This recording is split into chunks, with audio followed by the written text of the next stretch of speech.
Hello students, a very good morning. I am your teacher from Sanskriti Gurukulam School. How are you students? I hope you all are fine. Today I am going to take up subject Hindi. Hindi में आज हमारा है पाठ 6. पाठ 6 का नाम है हमारे रक्त और हमारा शरीर. तो बेटा आप जानते हैं रक्त का मतलब क्या होता है? रक्त मीन्स होता है जो हमारे शरीर में खून है वो है उसको बोलते हैं हम रक्त, और शरीर मतलब हमारा शरीर. तो बेटा ये खून और हमारे शरीर के बारे में, रक्त के बारे में दिया गया है. तो आइए हम चैप्टर को पहले रीड करेंगे, फिर हम समझेंगे कि इस चैप्टर में क्या दिया गया है. दिव्या अनिल की छोटी बहन है. यूँ तो वह शुरू से ही कमज़ोर है, लेकिन इधर कुछ दिनों से उसे हर समय थकान महसूस रहती है. मन किसी काम में नहीं लगता. भूख भी पहले से कम हो गई है. अस्पताल में उसे डॉक्टर ने देखा तो कहा लगता है दिव्या के शरीर में रक्त की कमी हो गई है. मैंने बताया था ना. तो क्या हुआ था कि जो अनिल था उसकी छोटी बहन का नाम मतलब दिव्या था, और उसको क्या वो बहुत शुरू से भी कमज़ोर थी, और उसके मतलब उसके कुछ दिनों बाद उसके अंदर इतनी थकान सी महसूस होने लगी थी कि उसका किसी काम में मन नहीं लगता था. भूख भी पहले से कम हो गई थी. अस्पताल में उसे डॉक्टर ने देखा तो कहा लगता है दिव्या के शरीर में रक्त की कमी हो गई है. जांच बराबर देखते हैं, यह कहकर उन्होंने दिव्या को रक्त की जांच के लिए पास के एक कमरे में भेज दिया. वहाँ अनिल को अपनी ही जान पहचान की डॉक्टर दीदी दिखाई दी. तो क्या हुआ, डॉक्टर ने उसकी बहन को जांच करने के लिए बोल दिया कि आपको खून की जांच करवा कर ही पता चलेगा कि आपके अंदर किस खून की कमी की वजह से कहीं कमज़ोरी महसूस तो नहीं हो रही. तो ये चीज़ तो बेटा कभी कभी हमारे साथ भी होती है कि अगर हमें अगर अंदर से लगे कि हमें बहुत वीकनेस हो रही है और हमें किसी काम में मन नहीं लग रहा है अगर, तो वो ज़रूर हमारे शरीर में खून की कमी बता सकता है. तो ये चीज़ इसमें बताई थी. तो डॉक्टर जी ने कहा कहो अनिल कैसे आना हुआ. अनिल ने बताया कि डॉक्टर ने दिव्या को खून की जांच के लिए आपके पास भेजा है. इतना ही सुनते ही डॉक्टर दीदी ने दिव्या की उंगली से रक्त की कुछ बूंदें एक छोटी सी शीशी में डाल दी और स्लाइड पर लगा दी.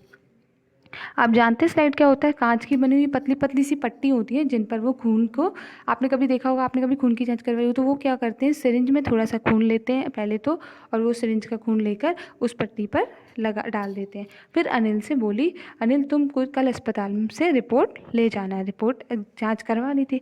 अगले दिन अस्पताल पहुँच कर अनिल ने डॉक्टर दीदी के कमरे से दरवाजे पर दस्तक दी. भीतर से आवाज़ आई, आ जाओ. अनिल ने कमरे में प्रवेश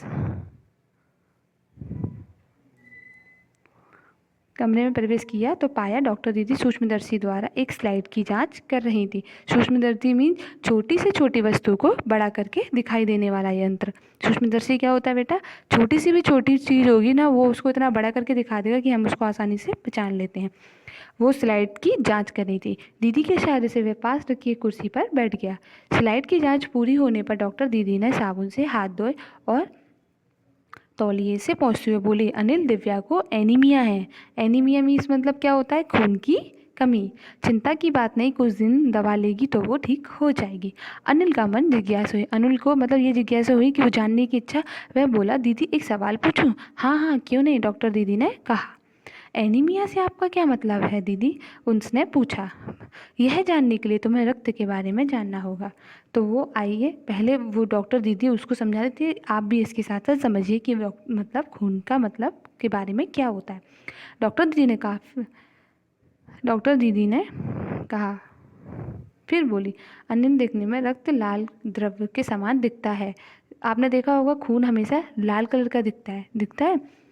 हाँ, तो उसने कहा कि बेटा अनिल देखो खून देखने में लाल दिखता है, परंतु उसे सूक्ष्म से देखे तो भानुमति के पिटावे से कम नहीं है. मोटे तौर पर इसके दो भाग होते हैं. एक भाग वह जो तरल है जिसे हम प्लाज्मा कहते हैं. दूसरा वह जिसमें छोटे छोटे कई तरह के कण होते हैं. कुछ लाल कण होते हैं और कुछ सफ़ेद, और कुछ जिनका कोई रंग नहीं है, जिन्हें विषाणु प्लेटलेट कण कहते हैं. अब आप सोचो, हम सोचते हैं कि खून जो होता है वो हमारे शरीर में जो खून होता है वो एक ही होता है. नहीं, लेकिन वो तीन तरह. तरल पदार्थ मीन्स होता है एकदम लिक्विड, एकदम द्रव्य जैसे, मतलब एक तो लिक्विड वाला खून होता है जो बाहर हम निकलते हो. एक ऐसा होता है सफ़ेद कलर के कण होते हैं, एक में लाल कण होते हैं, और एक होते हैं जिनका कोई कलर ही नहीं होता है. और ये कण प्लाज्मा में तैरते रहते हैं, जो खून होता है वो उनमें ऐसे तैरते रहते हैं। इतना कहकर डॉक्टर दीदी ने सूक्ष्मदर्शी से नीचे एक स्लाइड लगाई, उसे फोकस किया और बोली, देखो अनिल, सूक्ष्मदर्शी द्वारा जो कण दिखाई दे रहे हैं ये हैं लाल रक्त कण। ठीक है, अब हम नेक्स्ट पेज पढ़ते हैं। देखो ये सूक्ष्मदर्शी में दिखा रही है, स्लाइड देख अनिल मानो आश्चर्य से उछल पड़ा। अनिल, रक्त की एक बूंद में इतने सारे कण, इसकी तो वह कल्पना भी नहीं की कर सकता। वह बोला, इन्हें देखकर तो ऐसा लग रहा है मानो बहुत सी छोटी छोटी बालूशाही रख दी गई हो। हाँ दीदी, दीदी बोली, हाँ, लाल कण बनावट की बालूशाही की तरह ही होते हैं, गोल और दोनों तरफ अवतल यानी बीच में दबे हुए। रक्त की एक बूंद इनकी संख्या लाखों में होती है। यदि हम 1 मिलीमीटर रक्त ले तो इसमें हमें 40 से 55 लाख कण मिलेंगे। इनके कारण ही हम रक्त लाल रंग का नजर आता है। ये कण शरीर के लिए दिन रात काम करते हैं। सांस लेने पर साफ हवा से जो ऑक्सीजन तुम प्राप्त करते हो उसे शरीर के हर हिस्से में पहुंचाने का काम इन कणों का ही है। इनका जीवन काल लगभग 4 महीने होता है। 4 महीने के होते ये नष्ट हो जाते हैं, लेकिन एक साथ नहीं, धीरे धीरे, कुछ आज, कुछ कल और उससे भी कुछ अगले दिन। तब तो कुछ ही महीनों में ये खत्म हो जाते होंगे। अनिल ने कहा। यह सुनकर डॉक्टर दीदी मुस्कुराती बोली, नहीं, ऐसा नहीं होता। शरीर में हर समय नए कण बनते रहते हैं जो नष्ट कणों का स्थान ले लेते हैं। हड्डियों के बीच में एक भाग मज्जा में ऐसे बहुत से कारखाने होते हैं जो रक्त कणों के निर्माण कार्य में लगे रहते हैं। इनके लिए इन कारखानों को प्रोटीन, लौह तत्व और विटामिन रूपी कच्चे माल की ज़रूरत होती है। यह पौष्टिक आहार लेते हो, हरी सब्जी, फल, सब्जी होती हैं। यह पौष्टिक आहार लेते हो, हरी सब्जी, फल, सब्जी, दूध, अंडा और गोश्त में ये तत्व उपयुक्त मात्रा में होते हैं। मज्जा मीन्स होता है हड्डियों के बीच का जो लिक्विड पदार्थ होता है वो। अब हम नेक्स्ट पेज पे आते हैं। यदि कोई व्यक्ति उचित आहार ग्रहण नहीं करता तो उन कारखानों में आवश्यक कच्चा माल नहीं मिल पाता। नतीजा यह होता है कि रक्त कण बन नहीं पाते, रक्त की कमी हो जाती है, लाल कणों की, इसी से एनीमिया कहते हैं। अब आ गया होगा बेटा आपको समझ में कि एनीमिया क्या होता है, खून की कमी कैसे बनती है। तो क्या संतुलित आहार लेने से ही मात्र एनीमिया से बच सकते हैं? अनिल ने सवाल की। दीदी बोली, हाँ, यह कहना काफ़ी हद तक सही होगा। या तो एनीमिया बहुत से कारणों से हो सकता है, किंतु हमारे देश में इससे बड़ा कारण पौष्टिक आहार की कमी है। इसके अलावा इस रोग का एक और बड़ा कारण है पेट में कीड़े हो जाना। ये कीड़े प्राय दूषित जल का और खाद्य पदार्थों द्वारा हमारे शरीर में प्रवेश करते हैं। अतः इनसे बचने के लिए यह आवश्यक है कि हम पूरी सफाई से बनाए गए खाद्य पदार्थ से ही ग्रहण करें। भोजन करने से पूरी अच्छी तरह से धो लें और साफ पानी ही पिएं। अब बेटा आपको भी समझ में आया होगा कि इस चैप्टर में कितने अच्छे से समझाया गया और आपको क्या क्या करना है। अगर हम ऐसा नहीं करेंगे तो हमारे अंदर भी खून की कमी आ जाएगी और हम कमज़ोर पड़ जाएंगे। और हाँ अनिल, एक किस्म के कीड़े भी होते हैं जिनके अंडे ज़मीन की ऊपरी सतह में पाए जाते हैं। इन अंडों से उत्पन्न कई लार्वे त्वचा के रास्ते शरीर में प्रवेश कर आंतों में घर बना लेते हैं। इनसे बचने का सहज उपाय है कि शौच के लिए हम शौचालय का ही प्रयोग करें, इधर उधर नंगे पैर ना घूमें। दीदी यह तो बहुत ही महत्वपूर्ण बात बताई आपने, अनिल बोला। वह पल भर सोच में डूबा रहा, फिर वहाँ बोला, आपने बताया था कि रक्त में सफ़ेद कण और विषाणु प्लेटलेट कण भी होते हैं, शरीर में उनका क्या काम है? अब उसने ये जान लिया कि एनीमिया क्या होता है, रक्त क्या होता है और खून की कमी क्यों होती है। अब वो दीदी बोली, सफ़ेद कण वास्तव में हमारे शरीर के वीर सिपाही हैं।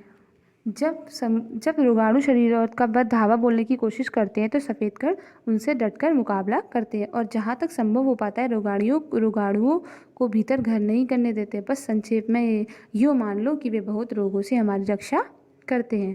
जो सफ़ेद कण होते हैं वो हमारे शरीर में बीमारियों से बहुत रक्षा करते हैं और विषाणुओं का काम है चोट लगने पर रक्त जमाव क्रिया में मदद करना। रक्त के तरल भाग प्लाज्मा में एक विशेष किस्म की प्रोटीन होती है जो रक्त वाहिका की कटी फटी दीवार में मकड़ी के जाले के समान एक जाला बुन देती हैं। विषाणु इस जाले में चिपक जाते हैं, इस तरह दीवार में आई दरार भर जाती है जिससे रक्त बाहर निकलना बंद हो जाता है। अब आपको समझ में आ गया विषाणुओं का भी मतलब। अनिल बोला, दीदी लेकिन घाव गहरा तो तब तो खून बहता ही चला जाता है। हाँ, ऐसे समय में उस व्यक्ति को जल्दी से डॉक्टर के पास ले जाना चाहिए। ज़रूरत समझने के लिए ऐसी स्थिति से निपटने के लिए कुछ टाँके भी लगाने पड़ सकते हैं, किंतु डॉक्टर के पास पहुंचने तक के समय तक चोट के स्थान पर कसकर एक साफ कपड़ा बांध देना चाहिए। दबाव पड़ने से रक्त का बहना कम हो जाता है जो उस व्यक्ति के लिए काफ़ी लाभप्रद सिद्ध हो सकता है। ये चीज़ आपको बहुत अच्छी बताई गई कि जब कभी हमारे शरीर में इधर बहुत सारा खून निकल रहा है, बंद नहीं हो रहा, तो एक साफ कपड़े से उसको टाइट बांध लो और वो हमारा खून बहना कम हो जाएगा। तो उस व्यक्ति के लिए काफ़ी लाभप्रद सिद्ध हो सकता है। किंतु अगर बहुत अधिक रक्त बह जाए तो उसे रक्त चढ़वाने की ज़रूरत भी पड़ सकती है। दीदी ने समझा दो क्या? अनिल ने कहा, क्या ऐसे समय में किसी भी व्यक्ति का खून आ सकता है? दीदी बोले, अनिल, हर किसी का रक्त एक सा नहीं होता। कुछ विशेष गुणों के आधार पर रक्त को 4 मुख्य भागों में बांटा गया है। जरूरतमंद व्यक्ति को रक्त समूह की जांच करने के बाद उसी तरह के रक्त समूह का चढ़ाया जाता है। लेकिन ज़रूरत के समय यदि उस रक्त समूह का कोई व्यक्ति मिले ही नहीं तो अनिल ने पूछा कि जब हमारे पास खून नहीं होगा, अगर हमारे पास जो खून है और वही खून हमारे पास नहीं हुआ तो ऐसी उपस्थिति के लिए हम ब्लड बैंक बनाए गए हैं। प्राय हर बड़े अस्पताल में इस तरह के ब्लड बैंक होते हैं जहाँ सभी प्रकार के रक्त समूह को रक्त तैयार रखा जाता है। किंतु इन ब्लड बैंकों में रक्त का भंडार सुरक्षित रहे, इसके लिए आवश्यक है कि हम समय समय पर रक्तदान करते रहें। दीदी ने कहा, क्या मैं रक्तदान कर सकता हूँ? अनिल ने पूछा। नहीं, अभी तुम छोटे हो। 18 वर्ष से अधिक कम व्यक्ति, स्वस्थ व्यक्ति ही रक्तदान कर सकते हैं। एक समय में उनसे लगभग 300 मिली रक्त ही लिया जाता है। प्राय यह समझा जाता है कि रक्तदान करने से कमजोरी हो जाएगी, किंतु यह विचार बिल्कुल निराधार है। हमारा शरीर इतना रक्त तो कुछ ही दिनों में बना लेता है। वैसे भी शरीर में लगभग 5 लीटर खून होता है।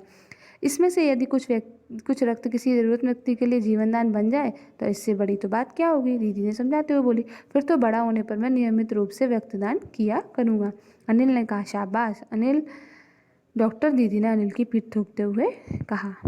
तो ये चैप्टर बेटा कितना अच्छा है, आप लोगों को बहुत अच्छे से समझ में आया होगा कि इसमें क्या बताया गया था। सारी चीज़ों के बारे में इसमें बताया गया।